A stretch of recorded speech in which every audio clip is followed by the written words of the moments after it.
काय वय मावशी, आता काय झालं? एवढे नातेवाईक असून त्याचा उपयोगच नाही. अरे कामाचेच नाही. नातेवाईक फक्त सांगण्यापुरते राहिलेत आता. हा, कोणती नाते कामाला येतात? कोणतेच नाही. फक्त त्यांना काही असली गरज तेवढ्या पुरता त्यांना नात्याची आठवण येते. त्याचा मतलब झाला की हा. फरार. आपण काय आता जास्त नातेगोत्याकडनं अपेक्षा ठेवायच्या नाही. आपण आपलं जसं आहे तसं निभवायचं. माणूस एकटाच आला आणि एकटाच जाणार. बरोबर. हे नातेवाईक पाहिल्यासारखे लोक राहिले नाही आता. माया प्रेम कमी झालं. हे कलियुग कलियुग म्हणतात, पण असं प्रत्येक जणच म्हणायला लागला तर कसं होईल? कुणाकडून तरी काहीतरी हे झालं पाहिजे ना.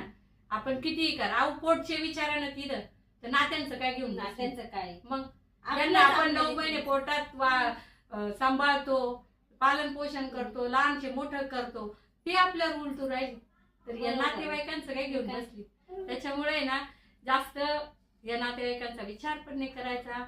आले राम, गेले राम राम, बाय बाय.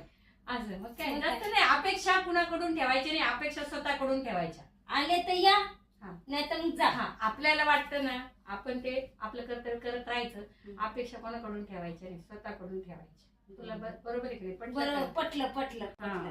या.